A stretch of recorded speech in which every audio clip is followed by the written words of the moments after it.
Hi, welcome back to the channel. I'm Michelle, and today I'm going to be sharing what I've been reading in April. So I've been reading a lot, so this may be a two-part video. I'm going to see how long the first video is because I've finished a chunk of books already, and I get all of my books from the library and they are due back at the library. So I want to make a video about the first chunk before I send them back and before I start the second chunk of what I plan on reading for April. So this may be a two-part video depending on how long I talk about my first few books. Or if it's not too long, I'll combine it when I finish reading my second section of books. I'll combine this video and you'll have all of my books for April. So it really depends on the length of the video. So I'm going to share the first 4 books I've read in April, and it's literally the middle of April. So the first 2 weeks of April, I'm going to flip you around and show you some of the books because I think seeing up close some of the books I'm talking about is really helpful. So these are the 4 books I've read in the first 2 weeks of April, and I'm going to start with this. You can see they are all nonfiction, and this is a graphic novel. That's really my preferred reading, is nonfiction books. So I've been looking at books for my oldest daughter for high school, and this was suggested by our librarian, actually. It's called Kid Gloves, 9 Months of Careful Chaos. Like I said, it's a graphic novel. It's about the author's experience through trying to get pregnant, pregnancy, birth, but I think it's really good. First of all, it's a graphic novel, so that makes it fun. This is the table of contents and kind of an introduction. I really like about this book is it's, her story and the difficulties of being a parent, but it's also talking about a lot of the history of female reproductive information, different options females have, the difficulties of being a woman, and it talks about, like I said, the history around a lot of science regarding women. So I really like that it kind of portrays what I think is a more accurate depiction of the struggles of being a woman, but also the struggle of pregnancy or getting pregnant, pregnancy, birth. I think it's often, we tell the better sides of these stories, not the difficult parts. One of the things I really appreciate that she talked about is she suffered multiple pregnancy losses. And one of the things that's really difficult being a woman is doctors won't even look to see if something's an issue unless you've had multiple losses. So you pretty much have to go through this heartbreaking, heart-wrenching experience multiple times before doctors will even question, why is this happening? And that's just wrong. So I really appreciate that that's highlighted. I appreciate that she's talking about the emotional aspect. So this is one of the things she talks about. She often dreamt about a snake biting her because she's trying to get pregnant. But at the same time, the thought of being pregnant is really fearful. And she talks about, giving birth to a fear demon. And I think that's so relatable too. If you've had pregnancy loss, then every pregnancy after that, no matter what happens, you were always fearful. You could have multiple healthy pregnancies and still your entire pregnancy is plagued with, that fear is something horrible going to happen again. So I really like the history that she includes in here. I really like how she talks about the emotional aspect, I don't want my daughter just to get the, basic anatomy lessons of reproduction, but the emotional aspects as well. And it does cover some difficult topics. So this is why I'm going to aim it for high school. But I think it's a really good book, and it really talks about the topics covered well. So the next one you saw in my last, and I'll link up above what I read video, was Me and White Supremacy. So that was the adult version. So the Mama Librarian, love her channel. She said there was a kids version. So I checked that out from my library, and I really, really like it because I do want to broach this topic more with my kids. And so it is very similar to the adult one, except obviously aimed at children. This one does not go in as harshly, I would say. The adult one was very eye-opening for me. This one I think would be eye-opening for my kids, but it's not in a really harsh way. So I really love about this book is it really defines words. What is race? What is nationality? What is the difference between that? It starts each chapter with defining words, which I think we can't really talk and have discussions unless we talk about what we are defining those words as. So what is white supremacy? So we're talking about white privilege in here. She talks about defining it, giving a history on it. I really like that she talks about how does this specific thing show up in our everyday lives. I think this is really helpful for not only adults but children as well, because it's like living in a fishbowl. Unless you are aware of it, you don't know it exists. And I think that happens a lot. She goes into the history of, a lot of this country is formed around white people. And unless you are outside that bubble, you don't realize that. So I really do like that they have that, where does it show up?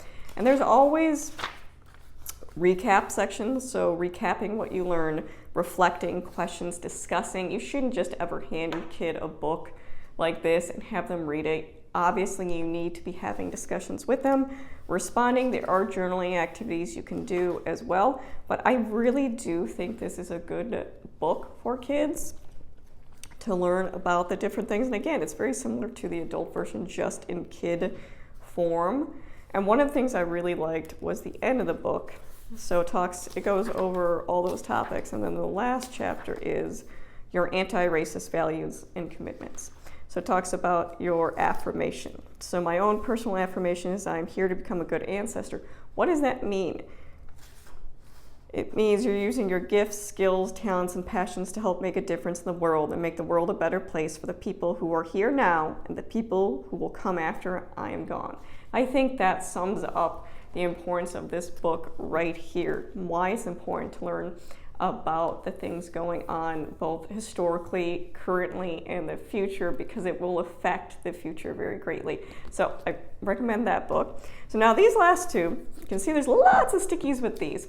These are really good books. You can see, same author. This one does have an additional author as well. So she has a PhD in science, but she also brought in teachers as well for this book. So I read this one first and this one second. If you have to choose between this, I prefer this book. This one really does help, so I'll start with this one. A Mind for Numbers, How to Excel at Math and Science, Even If You Flunked Algebra. Now again, Mama Librarian suggested these books to me. She has great suggestions, guys. Seriously, check out her channel if you haven't before. So I will give you a look at the table of contents. So we have this. So some of the things I really liked about this book is the visuals in it. I found them funny, but also helpful.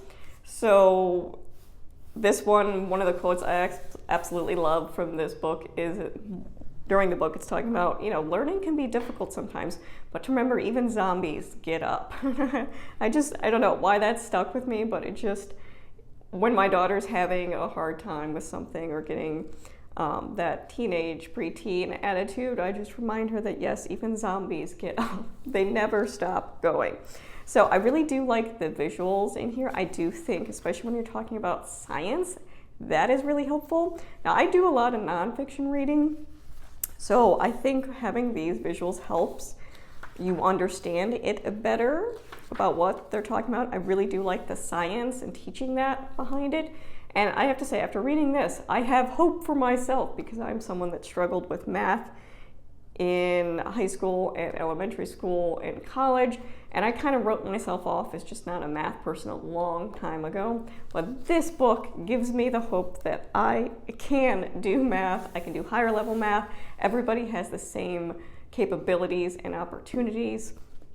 So one of the things I really liked about the book is there's often you try sections, which is not in this book. This is definitely written more to, high school, college, adult learners, and this one is written more towards a teacher.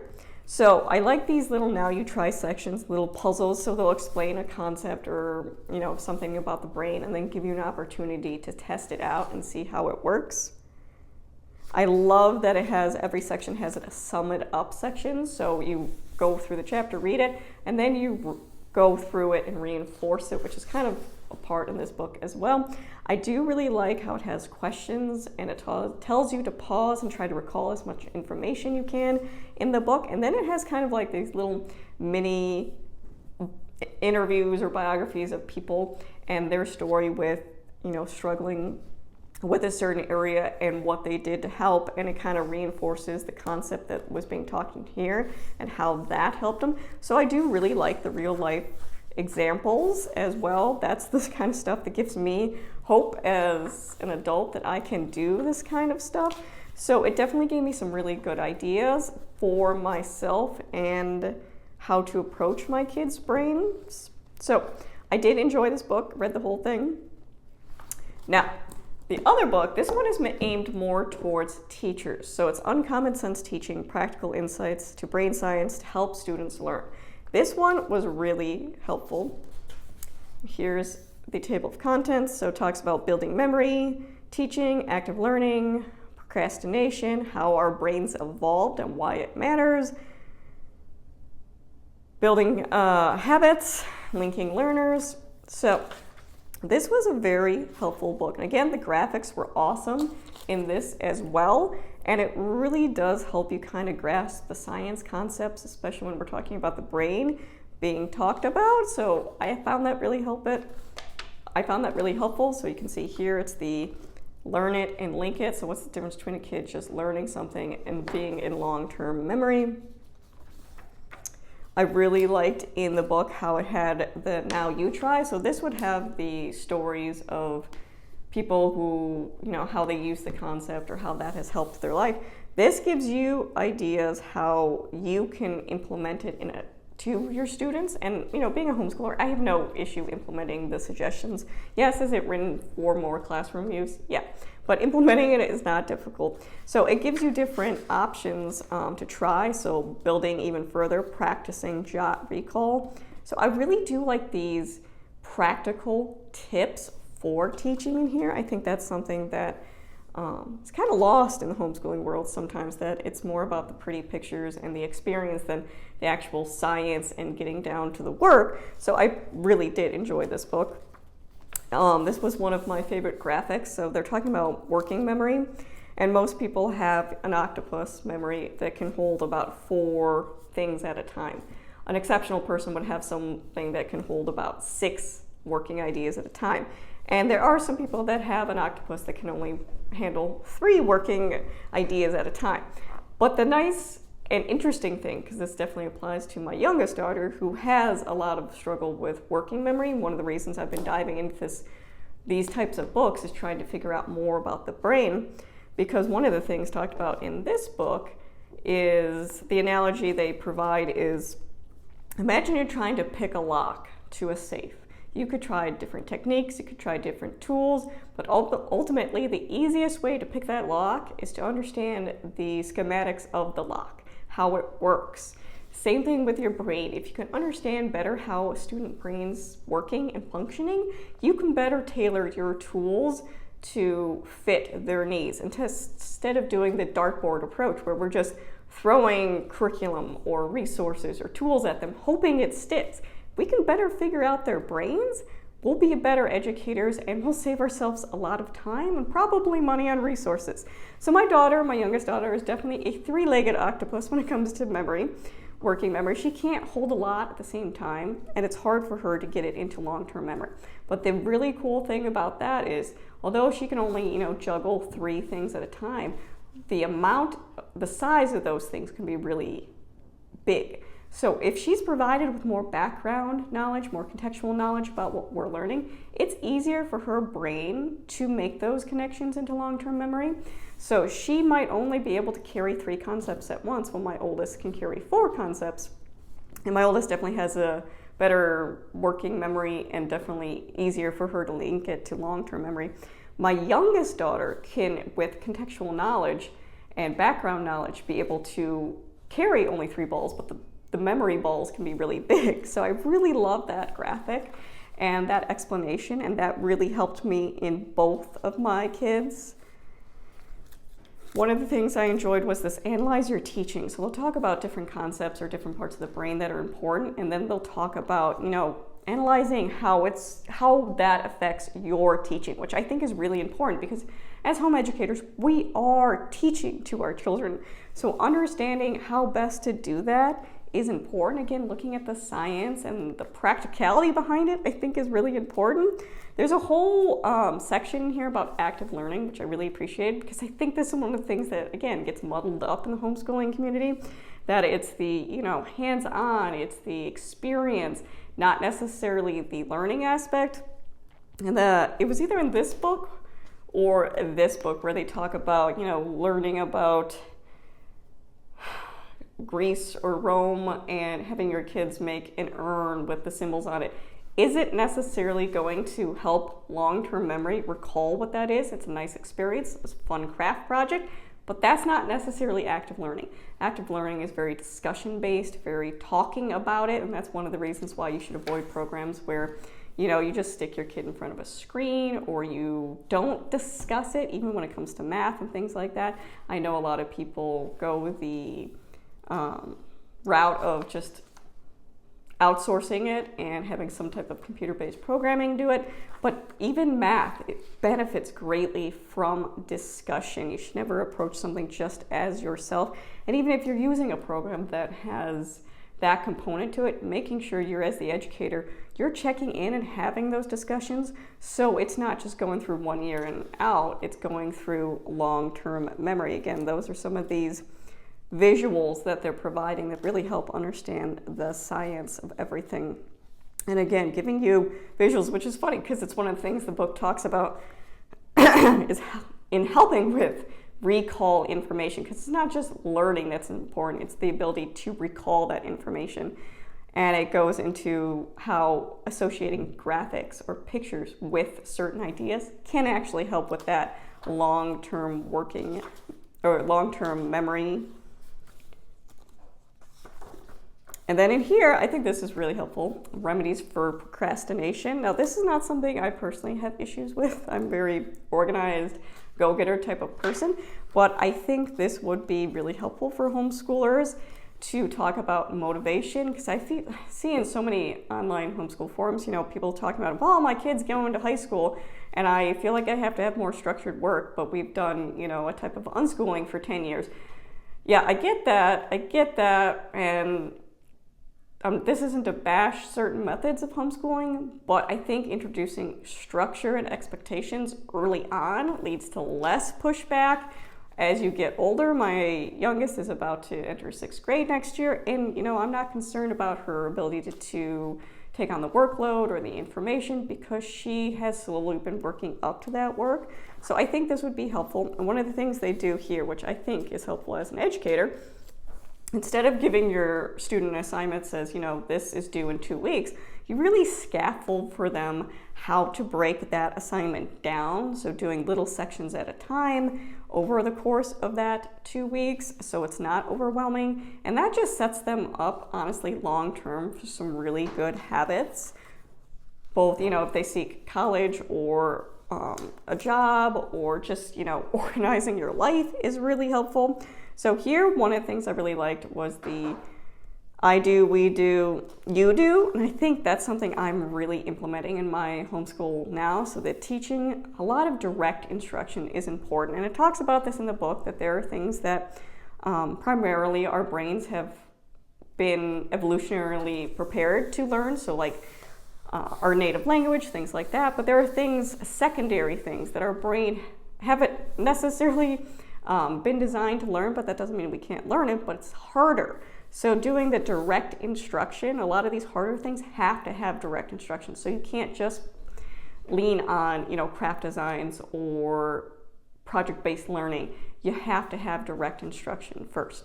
So the I do, you show the student or you present the concept. We do, you worked with the student together to better understand and master the concept.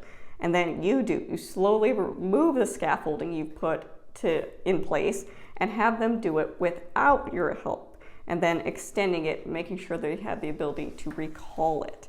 So again, really helpful teaching tips in here. And then this is what I was talking about here, about how if you have a child that struggles with recall or working memory, that's not going to stop them. There's different tricks you can use. I say tricks, different techniques you can use for that type of brain.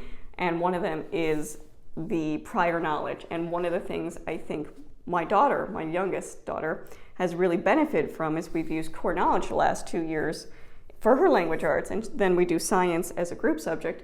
But she doesn't struggle with comprehension at all, reading comprehension, even though she has some working memory problems. And I think that's because core knowledge is so rich in contextual and background knowledge that she's able to link so many different things because she has that background knowledge, that although her working memory can't hold as much, her long-term memory is able to make those connections, and it's staying in long-term memory. So I think that's really important to talk about.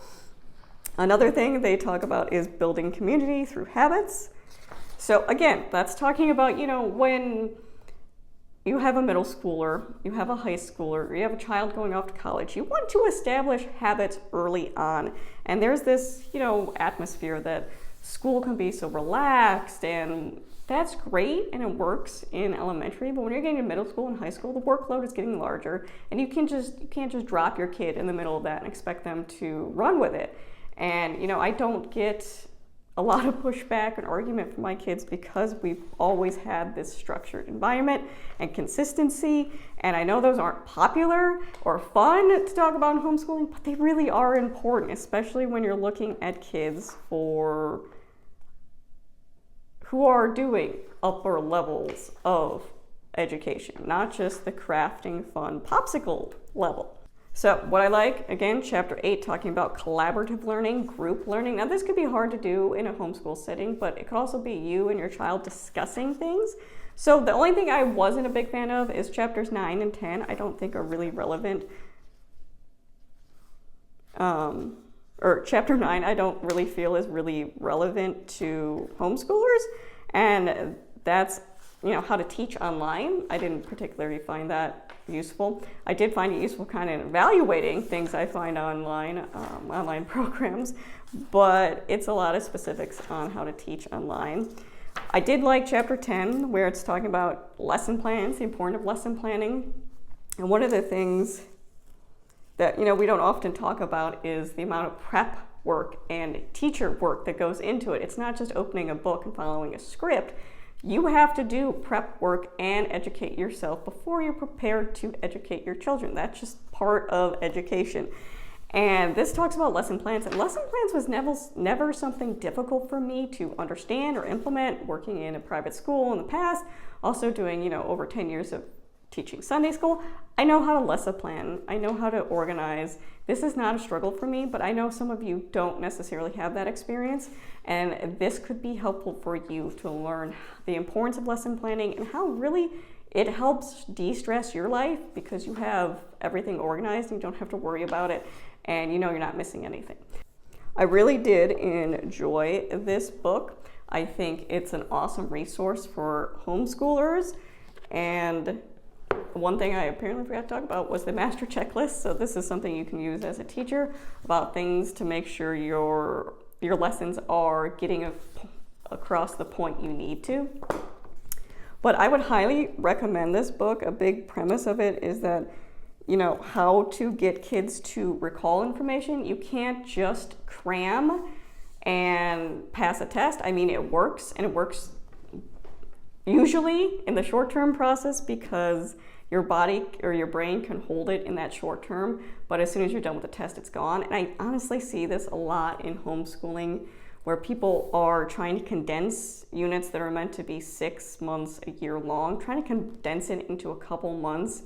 And really, that's not helping with retention. The important thing is that your child learns something and be able to remember it and recall it and retain the information, not just pass the test or the quiz or the assessment, whatever it is, but to really understand it long term. And cramming is not how your brain is going to do that. So taking those sections and cramming them really isn't helpful. So I do think this is a great